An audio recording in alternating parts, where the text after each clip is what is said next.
Hello and welcome back to another episode of How Not to Be an Arsehole with Todd and Dan and myself, Dominic. You started with like lots of energy, Dom. Petered towards the end. Yeah, well, none of us are perfect, Todd. No, well, I don't even start with energy. I just I start about where you finished off. Oh, I've had the worst day. I got a tax bill for about $14,000 and I spent all day on the phone trying to explain to them that I don't have any money and there's no way I can pay that or should be paying that. Jesus. 14 grand. Mm-hmm. That's too much, man. It's too much for someone that makes about 40K. Fucking hell. That's what I was saying to the woman. She was like, well, it does seem excessive. And I was like, well, can you do anything about it? And she was like, nah. You know it's bad if the person at the IRD is like, well, that sounds excessive. Yeah. I'm sure it's in their training not to say that. Well, I was like, you can see how little money I earn. And she was like, yeah, no, you don't make that much money, do you? Well, how do you owe so much tax if you don't earn that much? I'm not sure. I'm going to go to this accountant and hoping they can sort it out for me. There seems to be some sort of mathematical mistake has been made here. I think what it is that, oh, no, I'm not going to say that on here, actually. Dan, edit that out. Which part? The part where you owe 15 grand tax? No, that's all right. I don't mind people knowing that. Okay. Right. The We'll get to the bottom of it. IRD are avid listeners of the How Not to Be an Asshole podcast. So. You never know, man. They're everywhere. Hey, before I forget, I just did want to give New Zealanders a hot tip. If they've ever lived and worked in Australia, you can draw your super out up to 10 grand. But also, just to deflate that hot tip slightly, I spent about 3 hours trying to do it, and then it said that I didn't have enough information. Yeah. And that I have to call the fucking whatever the Australian version of IRD is, and it's some sort of strange premonition of what today was going to be. Damn. Yeah, well, you could really use that 10 grand now. I don't think I got 10 grand in there. Most of my work in Australia is under the table. They don't like paying tax in kitchens in Australia. Some beer money then. So last week when I told Dan to turn the episode into an art project, I didn't expect him to leave the theme music out, but nice touch. Only one person said anything. So, you know. What did they say? Were they pissed off? They say there's no theme music, it's just silent, but it's quite nice and meditated. Oh yeah, okay. With that, should we bring in the theme music? Go, Dan. Welcome back. A little bit older, a little bit uglier. We couldn't get another producer, so Dan's back as well. Look at this, Dan. We can divulge all this now. This is what Todd's been itching to get into. I don't necessarily like him, but I respected him. Well, everyone needs jewelry. He's a maniac. Further to him, cripple. This is an audio podcast, Dom. Sure. What do you think, Dan? All right. So today, we had a really exciting guest. We were super excited to talk to them, and then they cancelled on us. So there's no guest today, but luckily, Todd has written up a list of things for us to talk about. Some of them interesting, some of them confusing. Of course, there's some confusing shit in there. I was so amped for this week's guest, who we'll have next week. And I was like, oh, this is so timely. This is such a good week to have her on. Do you reckon that's why she cancelled? Because she just knew that we would be asking the hard questions?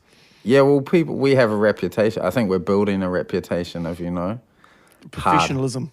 Hard-hitting professionalism. The upside of not having a guest this week, this is something I was pondering whilst listening to last week's episode, whilst Dan fucking did the job of a lifetime trying to piece it together, was that every time we talk to a guest about achievements or success, we always have to meter it by saying, oh, you're much better and talented and successful than we are. Get some more losers on here, you reckon? Well, I don't know. Like today, maybe we get to be the stars of the show. We're like, hey, we've accomplished some things as well. Well, Dan owns a fucking house, so yeah. There you go. Fucking suck on that, guests. Yeah. How many of our guests own houses? Not many. Well, I couldn't say to be sure, actually. Yeah. Anyway, that's not important. It's been a big week. Yeah, it has. It's sort of been up and down. I guess you're talking politically. I'm just thinking about the tax department still. The other thing with the fucking IRD is they only had 3 songs on their hold. And so it's just like, it's a Shay Fu song some barbecue reggae song, and I don't know what the other one was. It's sort of like sounded a bit like dance music, but I can say that after 3 hours, I'm quite sick of those 3 songs. No offense, Shay. I think Yours is definitely the best of the 3. I think I might have told the shit. story on the first season of the I just podcast. spilled fucking beer all over my poetry. Jesus Christ. Doesn't that make it more authentic? Yeah, who cares anyway? Rustic, more where that rustic came from. Vibes. Yeah, I think I've told this story before, but I'll retell it. Once I was calling Winds and I was around Lady Six and her song came on.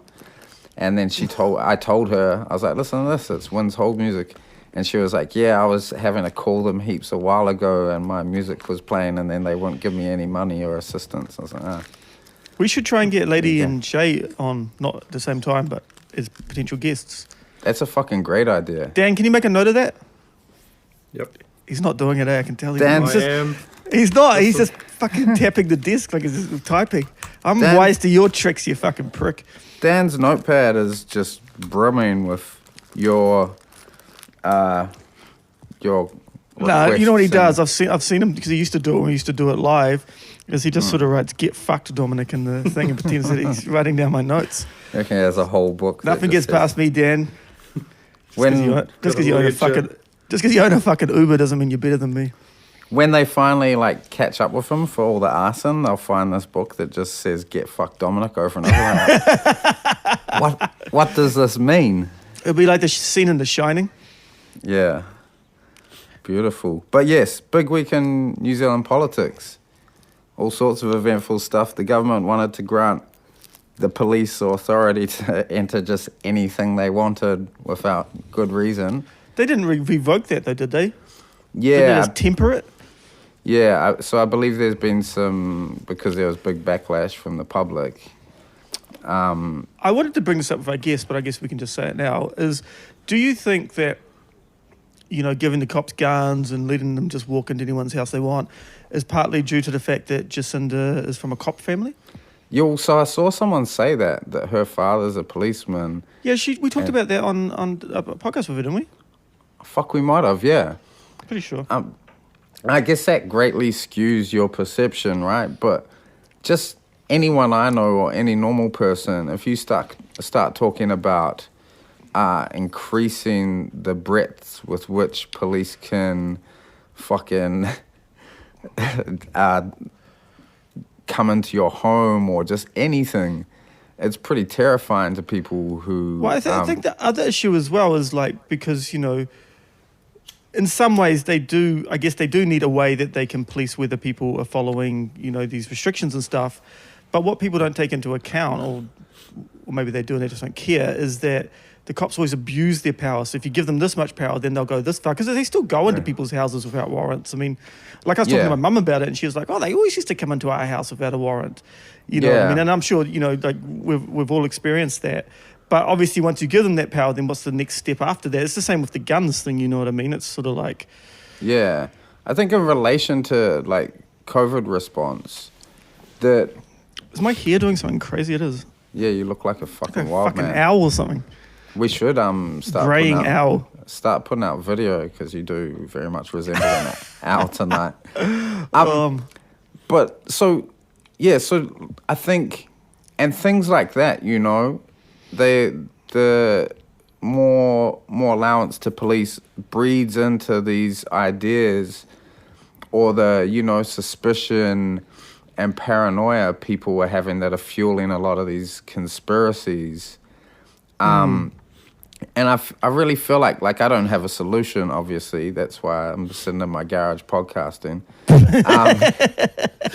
I don't have a solution, but I feel like the way to get these things done is trust and good faith. And it seems like the government is like currying up lots of goodwill at the moment with the people of the country. And surely there's a better way to leverage that than with the police. Yeah, I mean, I don't know. It's really hard to know.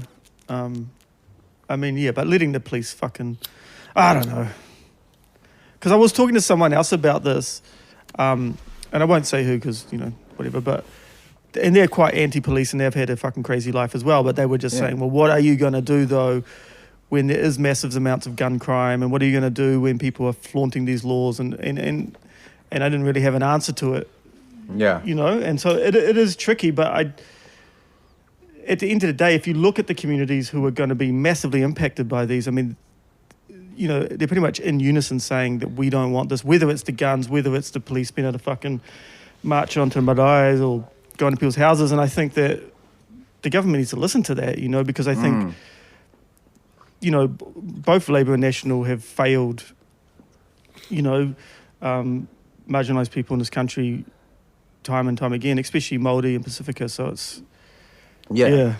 And it's like, yeah, you know, where the policing is so disproportionate. So any fucking increase in power to police increases the disproportionate effect they have on poor communities. So it's just those communities are not gonna fucking be on board, and it's gonna cause problems. I know we tried to do this last time, but it would be cool to get a cop on here and talk to him. But I actually know, well, not know, but have a vague acquaintance with a couple who do really positive work in their communities. Like one's a domestic violence cop. I don't know what the proper term for it is, but they solely deal with that. And the other one, they deal with like, you know, people that beat up their kids or whatever. So I think, you know, obviously they're on a different end of that scale, and I think it'd be interesting to talk to them and get their perspective. Yeah, I know a great cop like that in New Plymouth who I went to Andrew Little came and visit, and there was like a bit of a small gathering, and this cop was there, and he like stuck it to Andrew Little. He was like about policing. He was like, more police does not equal less crime, and was just kind of like anti those law and order policies. Yeah. And was there as a policeman speaking about it, which was pretty powerful. Well, so for the listeners, Todd hates the cops more than anyone I've met, and I know a lot of people that hate the cops. And and then he got a job, and I reckon maybe my dad. I reckon you and my dad are probably even, but Dougie. Yeah, he's not fond of them either. But and then you started that job down in Taranaki, and you had to work with the cops. And it was quite. And I remember when we went down for that prize giving you had, and you were like standing next to them and shaking their hands, and it was like, man, times have changed. It was really, really strange, man. I had to do a lot of introspection and soul searching about that. And it's actually quite a nice story, because there was this one cop I met, and he was the youth aid officer for and the town Stratford, where Kaya, previous guest, was saying her sister stays. It's a pretty rough little town, country town. He was a youth aid officer there, and I started meeting with him about young people that he was dealing with who he wanted us to work with. And instantly, what I noticed about him was he knew who these young people were, like way beyond, you know, their offences, and he knew what the root causes of their offending was, and he cared about them. And just dealing with him a lot. Like he retired while I was working with him, and I think the biggest thing he taught me was, because I was like, oh, it was such a different interaction with a policeman. Like, I've never had an interaction like that. And I was like, what's different about it? And I was like, and it was really simple. He just put his humanity before his uniform. So he met you as another human being, and the uniform and his role was secondary. And he actually, I sent him an email like telling him that he'd kind of taught me that he'd taught me a lot. And he invited me, because he'd moved to the East Coast. He was like, oh, if you're ever in the area, come round for a barbecue. You should get him as a guest. Do you think he'd be a good guest? Yeah, he would be really good. Like, Dan, make a note of that. Problem is, I'm saying how much he impacted my life. I can't remember his fucking name. I will figure it out. Yeah. I remember the one good cop experience I had. It was years ago now, and I was shoplifting, and they fucking grabbed me, and I managed to break away, and I was running for the door, and I ran straight into this like really small woman and knocked her over, and the shelf packer leapt on me and beat the shit out of me. And it wasn't my finest moment, but anyway, the cops came and they took me to the station, and the cop at the thing, he was like, what were you know, when you get booked? And he was like, what were you doing, man? And I was like, I don't know, I didn't have any money, I just wanted to get some food. And he's like, oh, you don't have any money? Oh, that sucks, man. It's like, look, I'll get you out of here half an hour, all right? You know. And then he actually did. And then when I was on the way out, he's like, I hope things improve for you, man. Wow. I think he might have thought I was even more deadbeat than I actually was. I just like had pissed away all my fucking dole money. Yeah, That was nice. Yeah, it's quite strange to have a nice interaction with I want to people. ask you the thing in here. What did you say? I wrote something about a threesome and... Oh, yeah. What the fuck was that? I remembered this today. Do you remember you interviewed me for Manual Mag? Mm. And we're talking about like songs I'd made that I wasn't very proud of. And I was talking about the experience where I played a show and these two women came back to my hotel with me and then they were like singing that horrible song while we're all hooking up. And so anyway, so that was in the story. And then like I started dating this girl and she was like, oh yeah, my parents got the Manual Mag. Oh shit! I was like, man, like, because I don't know, I wouldn't usually talk about a sexual experience in like a magazine interview, and that time I did. Well, it's funny because I'm writing because you know I'm doing that zine with Josh, and one person was like asked something because it's all about advice, and they asked something about group sex or something, and then I was like started writing this thing about a threesome, and and Josh is like quite into like erotic stuff, so I was like, get this by him. You can tell by looking at him. It was quite it was way more horny than I remember, and then someone had a copy of it somewhere, and I was like looking, I was like, oh shit, I don't know if I'd say that. I don't know if I'd say that these days. Must have been quite frisky back then.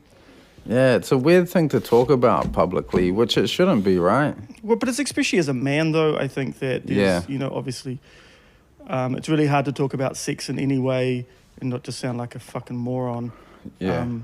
Well, in a public way. I mean, obviously, privately you can. Yeah. Well, in New Zealand, actually, because that's something, when I remember when I was in Berlin and the way people talk about sex there, it's just quite like, I feel quite prudish. Calm down. Yeah. We know nothing about Dan's sex life, which is unfortunate. I was about to say that's how I want it. I reckon I could do some educated guesses. I reckon that room he's in right now has seen a lot of fucking masturbating. See that? So that last again, you actually cut out. Oh, I just said I reckon that room you've been seeing a lot of wanking over the years. That's what the soundproofing's for. Hey, does nothing for your music. we got carried away and we forgot our preamble. Oh Patreon, like and subscribe. We got 39 patrons. Fuck yeah. Leave a comment if you want. Send a question. Yes. And we appreciate all of you. It's actually super heartening. I shouldn't say it like that. It makes it sound like I'm being facetious. But no, it's nice. And you check the Patreon and like, oh, there's another person. It's okay. And we're about to, with our triumphant return, we're about to hit 5,000 listens since we came back. Yeah. Which is nothing to be cool. sniffed at. Nah. If you want to send us a long, detailed question, which would be great for the podcast, it means less of our words and more of yours. If you want to do some work for us. Yeah, less of our words, more of yours. Send an email to ThereAreNoHeroes1. Or just send a message to the Patreon. Yeah. Or on Facebook. No one's going to, we got to change their email, man. It's fucking embarrassing. If you're not a patron, what's up, Dan? How many listens did we end up getting first 2 seasons? Do you remember? No idea. Shitloads. Probably in the millions, though. Probably. I think we were getting thousands and thousands and thousands and thousands. Pretty good. Now we can track it. It's not bad. Mm. Yeah. So thank you for all your patronage, your listens, and so bonus episode is getting recorded this week. Fucking finally. We have enough questions, but send us more because some of them could be like booted for better questions, to be honest. Yeah. You should usurp the shit questions or some good ones. I saw someone, like an acquaintance, share the link of the podcast and said it's the only podcast they bother listening to. And I thought, that's Crazy. really nice, but also there's way better podcasts out there. Yeah, I'm not even going to pretend like this is my favorite podcast. It'd be weird if it was your favorite. But it's like when, like rappers, it used to be real cool for rappers to say, I only listen to my own music. And it was like, yeah. Everyone used to say that back in the day, and it was like, calm down, man. It rings a bell, but it just seems so preposterous. Narcissism, eh? Yeah, it's good for you. Oh, no, you go. What are you going to say? So, for the listeners, if provided we don't have tech issues again, and this comes out tomorrow, you're listening on a Wednesday, get in some questions. We're recording bonus on Thursday, and Are the we? bonus. Have we discussed this? Yeah, we have discussed this. It's fucking scheduled. Dan, make a note of this. It's already in the chat. Oh, fuck, man. And- Well, when are we doing this on Thursday? And bonus episode should be out Friday. And did you guys listen to my voice notes? I got a good idea for the bonus episode. No, I haven't listened to those yet. Yeah, no, I did. Let's discuss it off here. Yeah, we'll discuss that off there. It sounds like yeah. Dom hates my idea, so I don't hate your idea. I just have thoughts about it. okay, good. I love your thoughts. Getting into that, what else happened this week? The budget. Yeah, it was a bit disappointing. But there's some people liked it. I talked to Lubin, who's way smarter than I am, and he said that it was better than he thought, and he said there's lots of good things in there. I guess just the fact that there's nothing for welfare, there's fuck all for housing. But the welfare thing, like, because even, aside from the fact that, obviously giving people enough money to live on is a good thing to do, Yeah. it's like, from a political standpoint, it seems really ill-advised to not give money when so many people are going to be on the dole for the first time and going to realize how fucking abhorrent it is and fucking untenable, and you either have to sort of starve or commit some kind of crime to survive on it, Yeah, it does seem really strange. You would have thought there would, what are that? They're extending the what's it called? What's your guys kind of The like stand down? The job wage seek? thing. Yeah, the wage subsidy. Oh, yeah.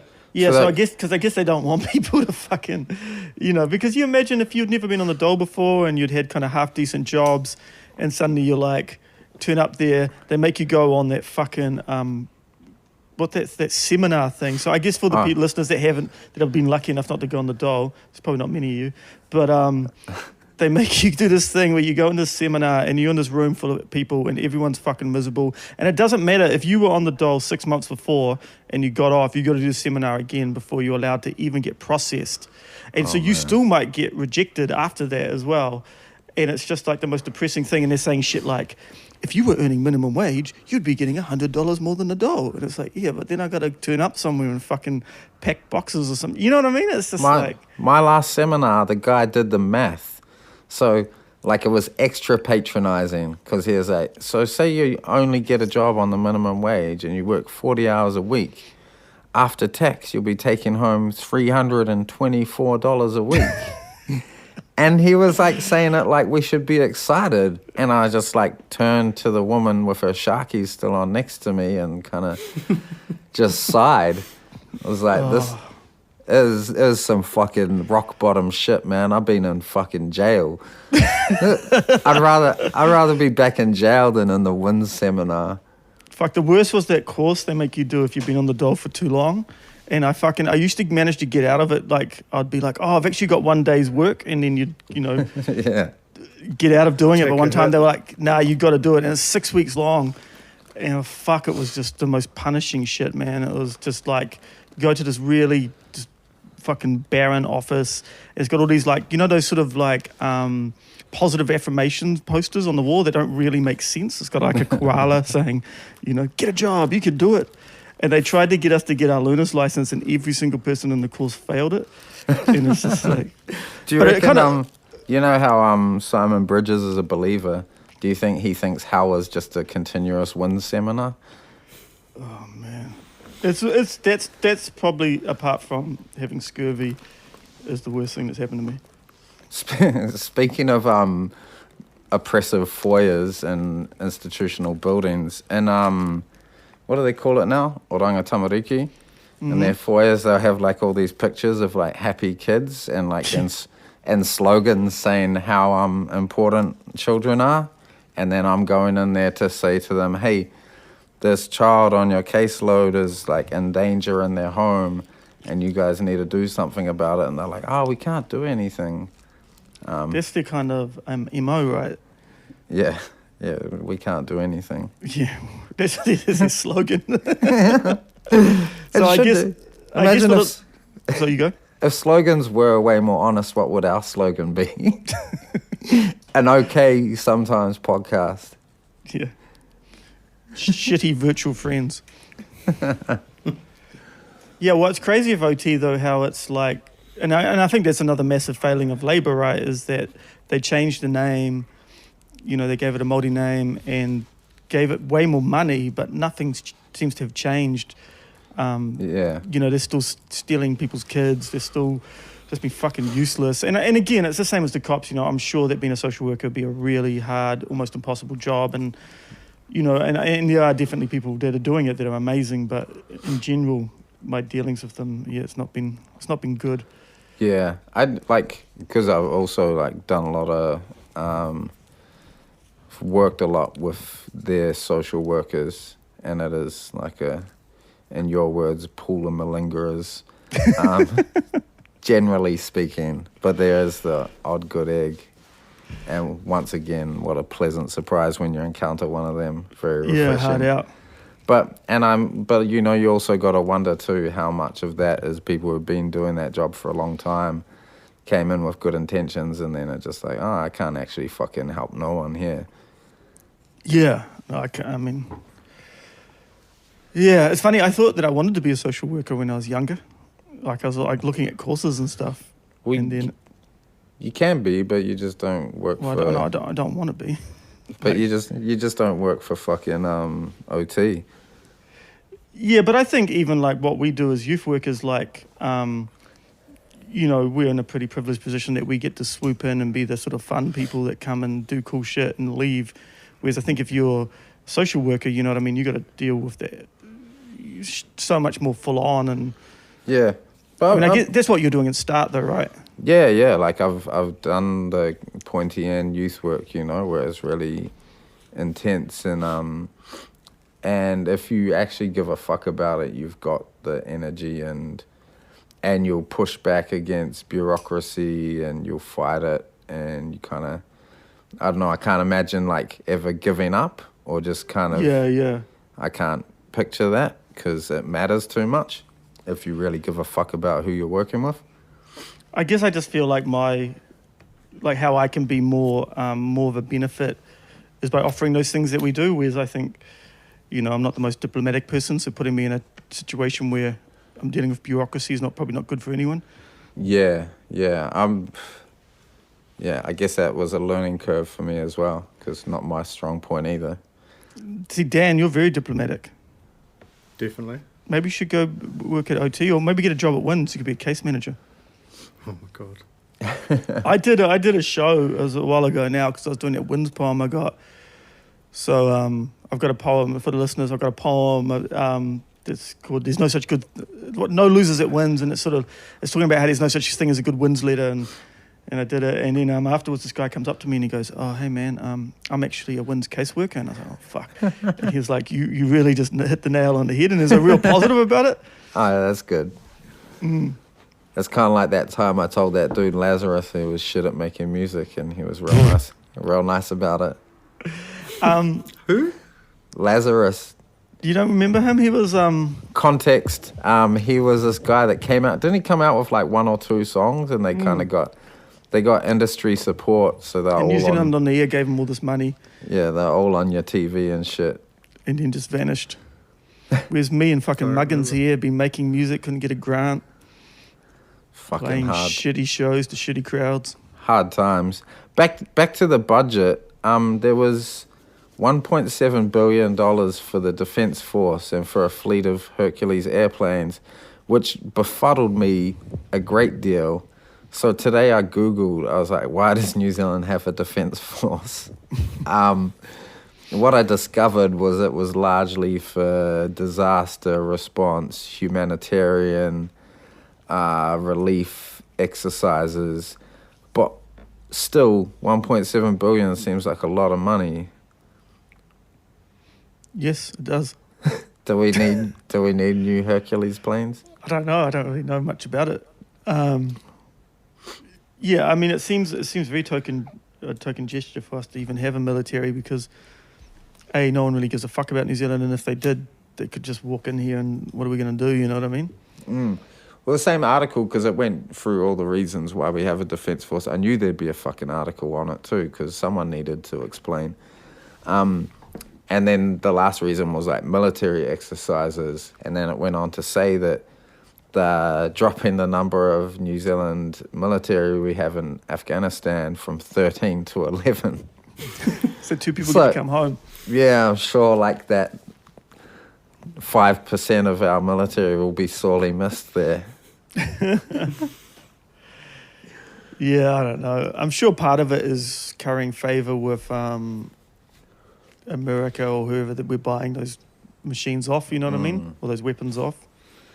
Yeah. Do you remember when New Zealand, it was, I don't know, it was about 15 years ago, maybe even more, and the army bought all those weird looking guns and then they didn't work, and they like, if you got them wet or you got mud in them or something, they just stopped working, and so they had millions of dollars of these stupid looking guns that didn't work. Fuck, that rings a bell, but I don't recall. It was a big specifics. scandal at the time. Crazy. It's a very New Zealand problem. Yeah, very much so. This government perplexes me. Like, so the police stuff, we went over this defence force, which doesn't seem very timely, the money in the budget for them. And then, so there's lots of talk about money being put into the environment in this bill. And then just yesterday I see another article saying more offshore drilling permits granted in Taranaki to some Dutch company, which also perplexed me. I thought those cunts used windmills. And just more drilling in my home province, which is. But don't you think that's sort of, and by virtue of them being like a neoliberal government, you know what I mean? So it's sort of like, you know, like everything can exist at the same time because, you know, it's all about, I don't know. What am I trying to say, Dan? But I mean, it just like, I should know better than to be sucked in, but Jacinda campaign, like, remember that the catch cry from her campaign was like, the environment is our nuclear free moment. But I guess but it's the same thing. I mean, it's why you always say to people, don't buy into the cult of personality, because, you know, even if Jacinda wanted to turn the whole country into solar power and do all this stuff, like, she can't do it. And this is not to let her off the hook, you know what I mean? We've talked before. Yeah. I think you can sort of respect someone and also critique them or criticize them as well. And I think it's really important. But, you know, like that's why all that fucking girl boss Jacinda stuff, it's sort of like, well, what is, you know, like, it's not how politics work. It smacks a lot of the Obama presidency, doesn't it? Whereas I don't think so. I think that's unfair to Jacinda. Like, I think she's a way better prime minister than Obama was a president. Like, I think Obama was a war criminal, whereas I think Jacinda's actually done some really positive things. Yeah, sure. That is a good metering it back point. Like, I was watching that Jordan documentary last night, and they kept on having Obama on there giving his fucking 2 cents, and I was just like, fuck this guy, man. Like, and the point where he's talking about Michael Jordan's lack of support for the Democrat senator in Chicago, and he was kind of like he was generous to Jordan about it, but it was like, fuck you, like, talking about people's moral standpoints and, you know, standing for something. Yeah, I mean, if you just look, there's I remember seeing this meme that someone made ages ago, and they were sort of like talking about guess which president did this, and it was all these horrific crimes, and everyone was like, George Bush Jr., and it was like, nah, it was Obama, you know, and like, but again, I guess, you know, like, fuck, look, who knows how much control they actually have in again. And I don't know why I'm being so generous to these institutions at the moment. You're in a good mood. I'm drinking these expensive beers. I've been buying, because I'm high risk, so I've been buying my groceries online. Yeah. And there's a real tendency to overspend, you know, because you're like, oh, it's one of these and one of these. Because it's not like you're not going up and actually paying for it in the time. Yeah. What's your beer? I'm drinking a Happy Days Garage. You know Garage Project? You had those? Yeah, I think I've had those. Nice nails. Oh, thank you. For the listeners, I've got blue nails at the moment. I usually, when we're podcasting, I'm drinking beer that's real good for if you like pissing heaps, but not so good. not so good for getting drunk. Not so good for the old taste buds. So, in regards to this government, then, so did you see the poll that came out? So this poll's very interesting because National are getting crushed. Labour is at 56, National's at 30, Greens at 5.5, New Zealand First like 2.5 or something. So according to that poll, if that stayed true till the election, Labour could govern alone, right? Which they probably would do, yeah? But they'll never get the support to govern alone. Yeah, well, this Do you know this what I what mean? Because they don't have, like, they always do this. They always fuck up their mandate because they're like, they always want to go for these national voters or these middle class on the fence motherfuckers. And it's never like, why don't you just build a working class base? Because that's the majority of the country. And there's like, I mean, I don't know what the statistic is now, but the last time I checked, there was 1 million people eligible who weren't voting. So why don't you try and get them? And I think if you remember when Materia came out and spoke about her real life experiences with the welfare system, and the Greens shot up to 16%. It's the highest they've ever been. And so that just shows there is that support for that kind of politics. And so, you know, when people come out and they go, well, Dominic, you just need to understand, you got to play the game, and it's like, fuck out of here. Like, it's like Labour only just got in by the skin of their teeth, and they had to get into bed with that fucking moron to do it. Yeah. And you know, like, sorry, you go. That's what I'm wondering with this dramatic shift, and National are in fucking turmoil because Bridges is below 5%. He's actually like, the article I read doesn't have an actual record, but what they recorded up to, he's the least popular opposition leader since Phil Goff.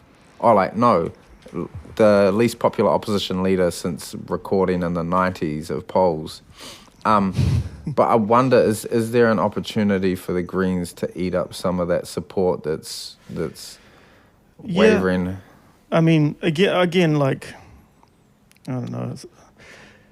I guess if they sort of, I just feel like the way, and it's been shown overseas, if you look at the support for Sanders or Corbyn, and what they're proposing is not even that radical. It's just radical in today's kind of political paradigm because we've gone so far to the right on everything. Yeah. But so it shows that there is that support for true left politics. Yeah. And I really don't understand why they wouldn't go further that way, because it just seems like everyone's courting kind of the same, different iterations of the same person. Middle class, like socially, not like socially kind of maybe a little bit left, but economically a bit conservative, and it's like, fuck those people, man. You know what I mean? Plus the thing is with those people is that they'll go wherever everyone else goes anyway. Yeah, well, because their politics aren't about real stakes for them, right? It's about feeling good. Yeah, and it's also a status thing, I think, as much as anything else. Yeah. Because it's like if your politics, your only politics is to go to the polls and vote once every 3 years or whatever. Maybe you vote in the council elections too, but if that's the limit of your politics, and that's not really politics, you know what I mean? And I think it's kind of opting out if that's all you're going to do. And that's a really good point too, because that idea of, this is my political contribution as going along voting. Like you say, it's so much more than that, right? Yeah, and I think that there's like their attitude, I've noticed with rich people or middle class people, whatever, that it's rude to talk about politics, and if someone, I've been in situations before where people have said some fucking out the gate shit, and everyone's like, Dominic, please don't say anything. And it's like, what the fuck? You're going to let this person get away with talking like this? You know what I mean? Like, it's like, it's weird, man. I don't really understand that kind of mentality. I mean, only people with fucking offensive, horrendous politics say that it's impolite to talk about. But but it's the thing. That's what I've noticed is, it's, because quite often what people are saying, they might just be ignorant. You know what I mean? Like I really noticed it being around rich people where they'll say some dumb classist shit. And I know that because they're hanging out with me, so obviously they don't really think that, You know what I mean? But they just don't understand what they're saying. But then other people are like, oh, don't bring it up with them. And it's like, well, why? Because if I tell them, then they will kind of get it. And I'm sure they don't want to be saying this stuff because, you know, and one day they'll say it to someone that, you know, punch them in the face or something. So it's in their benefit. Yeah. What are you pondering? Are you thinking of incidences of this? I was just thinking about punching people. Oh shit. So in your up and down week, your publishing got a grant? Yeah, Dead Bird Books. We got our grant we're doing Muhammad's book. It's called National Anthem. It's pretty. What I've read so far is pretty amazing. Is it fiction or non-fiction? Poetry. Oh, nice. Yeah, he's one of the best poets. Period. And dude, we had on the podcast. Yeah, we've had him on the podcast. So if you listeners want to go back and listen, and we'll definitely get him on again. And here's this amazing way. Speaking of being political, I've just been really overtly political, because obviously he's Muslim and he's he's been through he's lived a life in a lot of different ways. And he talks about it in his poetry, but it's so gentle and it's so soft, you know what I mean? It's like almost the opposite of what I'm often doing. His nature is disarming, right? Yeah, but like he got up, I performed with him right before all this shit kicked off, and he got up and he never uses a mic. He's always just uses the room and speaks really quietly, and everyone's just listening at it, you know, like hanging on every word. Yeah. Whereas, you know, like I've got to be like, turn the fucking mic up and I yell at these cunts for a bit, you know, this is what I think. And just to see someone do that with that sort of gentleness. And then, of course, his words are amazing too because, you know, what he's saying is so powerful. And yeah, so I'm super excited about that. And the fact that we got a grant is going to mean, because it's quite funny because Sam was like, yeah, we put some money in the budget so we can get paid. And I was like, oh my God, we get paid for our time? Like, what kind of utopia is this? That's always an incredible feeling. Muhammad's journalism's fucking great as well. Yeah. I mean, no, he's a pretty brilliant guy. Handsome as well. Very handsome. And he's stuck in New Zealand. He's only meant to be here for like a few weeks and then COVID happened and he's stuck here for who knows how long. Yeah. It's actually worked out good for the publishing company. Yeah, nice. Keep him round. Yeah. Well, it's quite cool because we're sort of forming a little gang of people. I was going to say cluster, but the word's been co-opted now. But, you know, around it, like, you know, like Sam Takani's doing his book with us. Yeah. We've got this amazing writer, Laura Baradale. And, you know, myself and Hadassah. And so, yeah, it's quite exciting having just all these different writers from all these different kind of worlds come together and yeah, that's amazing. How many like releases are you looking at in say the next year? If COVID didn't happen, we're going to do 3 this year. I think it might end up just being 2. Yeah. So I think Sam's was meant to be the end of the year, but it might get pushed. And then we're speaking to like a couple other poets about doing their books. And there's one poet in particular from Christchurch I'm really trying to get, but I think I don't know. It's quite hard. I think it's one of those things as well. We probably need to do more. I think as we do more and have more success, even though we've already had a lot of success for 2 idiots who don't know what they're doing, it'll be easy to get people. Yeah. I think, it's exciting, like, because I saw some people talking about the Ockhams last week and there was some stats someone posted and I forget them obviously, but it was about like the lack of diversity and access to publishing, you know, for particular demographics in New Zealand because it's such a small place and then, you know, the way things are. So I think it's exciting to have like a boutique publishing company with fucking interesting people with interesting things to say, writing and an outlet for that. Yeah, and I think that one of the harder things for us really is making sure that we're getting out beyond our own communities to people. Do you know what I mean? So that's something that we were going to do. We were meant to be doing a journal actually to sort of facilitate that. So try and get submissions and try and find out who's out there because you never know. You know, you don't know who's wherever, like in some small town somewhere who's doing amazing work. And Yeah. Do you find by nature a lot of really excellent writers are very reclusive and private? It just depends. Like poetry's different than prose. I think in prose Yeah. that's true, but in poetry, most of the best writers in this country are quite extroverted. You know, it's like Tusiata Avia, Chris Yeah. Tees, Tay Tibble. You know, they're all quite, exuberant Show-offs. kind of people. Yeah, show offs. You know. Yeah. But with novel writing definitely. But I don't know. It's been weird being in that world, and I can't say I entirely like it. Even though it's full of awesome people, but there's some fucking suckers in there. Take me to a soiree when I come back. Oh, hard. You honestly, like, it's like the music industry things you used to go to like fucking times a million. Like it's just Really? so up its own ass oftentimes, you know? Yeah. It's just weird.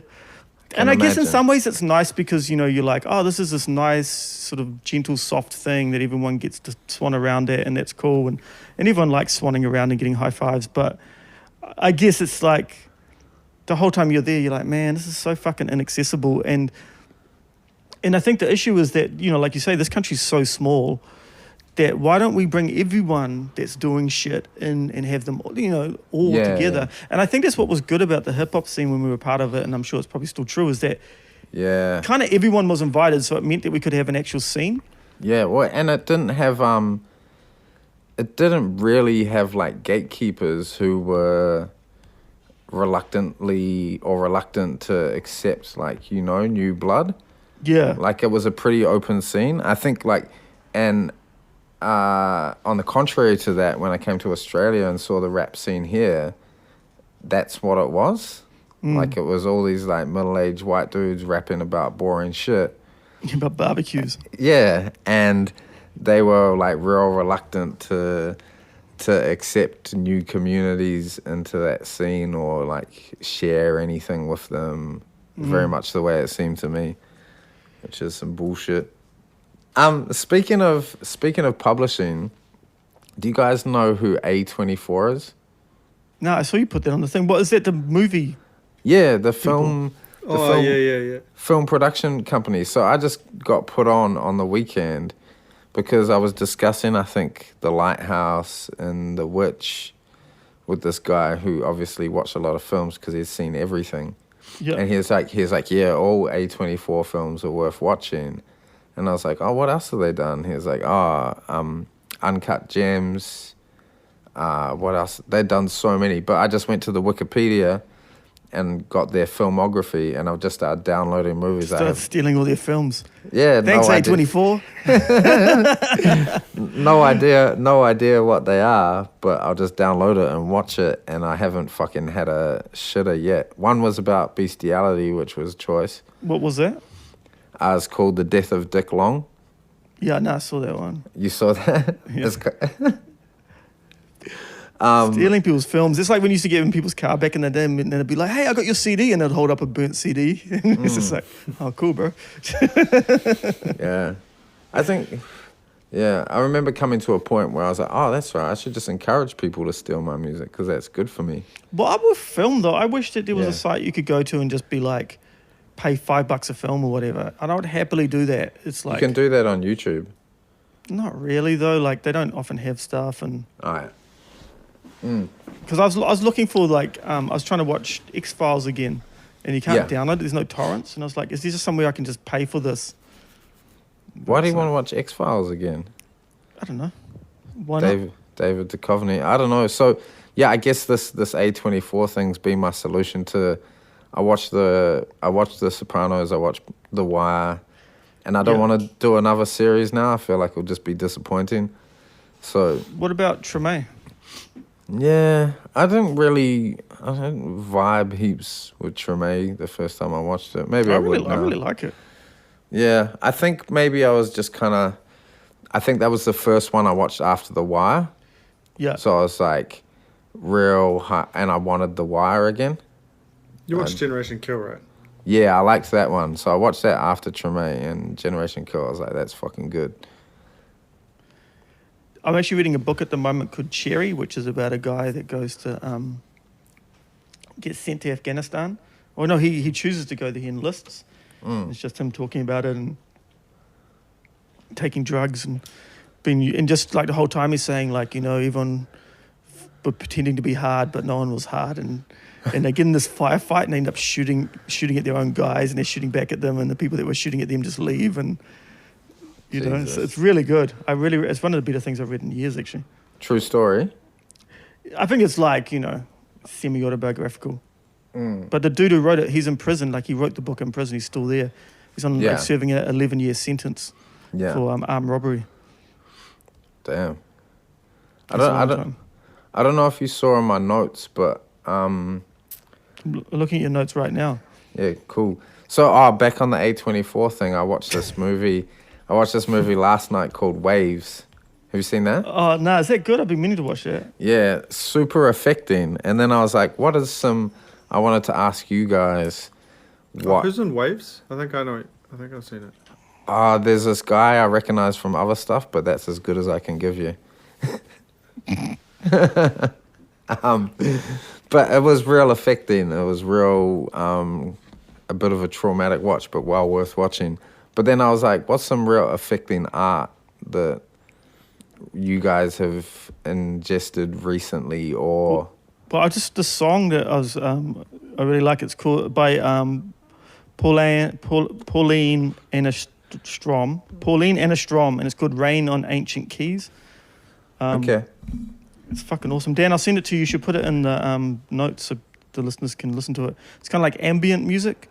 Send us a link in a good way. Nice. You got anything, Dan? Some affecting art? Yeah. Fucking Afterlife season 2 was very affecting for me. What, that Ricky Gervais show? Oh. Fuck, I hate that cunt. Man, Yeah, I did too. I hated him too. Is the second season more affecting than the first? Yeah. Oh, wow. It's like non-stop. The whole thing is like that. There's like a few funny moments, and the rest of it's like, holy fuck. Yeah, the first season when he goes up to, what does he say to that like fat ginger kid at the fence? If I was a pedo, I would fuck you, you tubby little ginger cunt. Jesus. Dan, wash your mouth out. It's Ricky Gervais's words. Yeah, that's why he sucks. I don't like Ricky Gervais. Oh, have you seen Afterlife though? No, I watched like 5 minutes of it. It's not for me. I don't like that kind of like, hey, I'm a comedian and I'm going to try and be serious. It's like, shut up. It's good. No, it's man, good, man. It's like if I put out an album singing or something. It's like, no one wants that. That's a pretty unfair comparison. Stick to your lane, Ricky. He's not even that good a comedian. Nah, but Afterlife's good, man. I back it. Nah. When the first... You can't convince me. Fair enough. The first thing I thought of when I thought about affecting art was that Sun Kill Moon song off the Benji album, the one about, what's it called? I Can't Live Without My Mother's Love. That whole album's quite affecting. Apparently he's a real fucking prick, eh? Is he? Someone I know slept with him and said that he's a real asshole. A guy you know? No, a woman I know. Oh, yeah. Oh, that sucks, because he's like my dream guest for this podcast. But he can still be a guest, I mean... Have you listened to like his live performances? He seems real charming and funny. Like heaps of assholes are charming. Isn't it the kind of prerequisite for being an asshole? You gotta be charming. Yeah, true that. I'm gutted. Also, another discovery I made about Mark Kozelek. Mark Kozelek is the singer from Sun Kill Moon. His most recent album, the first song is called Walking in Auckland. Really? Yeah, but it's like, I haven't listened to it closely yet, but he's you know how he always mentions like specific things. So, and it's one of his like more not nicer listening but talky songs where he just kind of like talks about some shit he did in a place. But yeah, he's got one about Auckland. What happened to it? Oh, I need to listen again. But he said something. The only part I remember is he said something about eating sushi, and I was like, oh, I wonder where he ate sushi. I'd love to bust in on Mark Kozelek eating some sushi and just be like, hey. Remember when you busted on Dizzy Rascal? Yeah. I do recall that. That was funny. was funny. Do I need to tell the story now? No, you don't have to. Just leave it mysterious, hanging in the air. Yeah. And now Actually, maybe that's what we should do more. We should just do a whole episode where we just kind of leave things half finished, and then that begs questions of us. should we finish off with this poem about the ducks? Oh, before you go into the poem of the ducks, we've talked about how I tried to lead. Have we told that story about? Well, how let's tell it again just to give it context. Okay, so I came up from New Plymouth for Dom's 40th birthday. I wrote him a poem and performed it. People cried. It was pretty good. It was good. Yeah, and the next morning, so I'd done my good deed. The next morning, Dom likes to sleep till 11 or 12 usually. Sometimes 1. Yeah, I was up early eating Christina's tamari almonds, much to her dismay. And these ducks, they come down and visit the house, and there's like the mother duck and how many teenage ducks? Like 4 or 5, maybe? Maybe more. There's a lot of ducks. If you dig through my Instagram, you'll see me feeding them bread out of my mouth. They're beautiful. I love ducks. And anyhow, so the ducks came down, and I was just pottering around the house eating Chrissy's expensive almonds, and I was like, oh, fuck. If I get some of Dom's like $10 disgusting gluten-free bread, I'll be able to lead them into his bedroom, and he'll wake up to like 5 or 6 ducks in his bedroom. So anyhow, I get them in the house with the bread. They're coming in, and then they get to these steps. I didn't know that ducks were afraid of steps, but they wouldn't come down the stairs. Animals don't like steps. Like Chili doesn't like steps either. Yeah, animals are such cowards. It's just stairs. And It's like the Ricky Gervais of animals. yeah, and so I gave it a good go. Like I really wanted to get them into Dominic's room to surprise him for his birthday, and I couldn't get them down the stairs. So I was like, all right, fuck, time to get these guys out of here then. And I hadn't like really banked on the fact that getting them in was easy, but getting them out was real hard.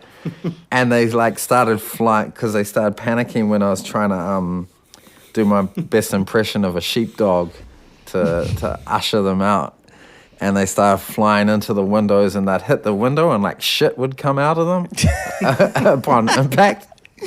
And they started shitting everywhere because they were panicking and flying into stuff. And I eventually got them out, but there's just heaps of shit. And I cleaned up, well, I thought I cleaned up all the shit, but when Chrissy woke up, she came out and like picked up a jersey off the floor, and she's like, what's this on my jersey? Those ducks used to come in and bully Chili. Did they? Fuck, I love those ducks. I miss them. Pricks. All right. Thank you for joining us for our No Guests, No Problems episode. We're going to end with a little poem called Glass Houses. Thank you. You ready, Dan? Ready. Take it away, Dom. What sort of music do you want? Maybe just the sounds of chickens. And whenever I ask for sound effects, Dan never does it though. So Yeah, no, but we'll just keep asking. Just keep asking. He'll buckle all right, under glass the pressure. houses. I used to live in a house made all of glass, freezing in the winter, boiling in the summer, but it looked great in photos.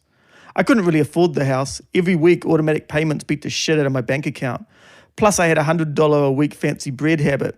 I sit in the lounge, the whole neighborhood looking in as I silently ate a sandwich. One night, a gang of ducks marched into the kitchen and started eating the fancy bread. Piss off, ducks, I said. This isn't your house, they replied.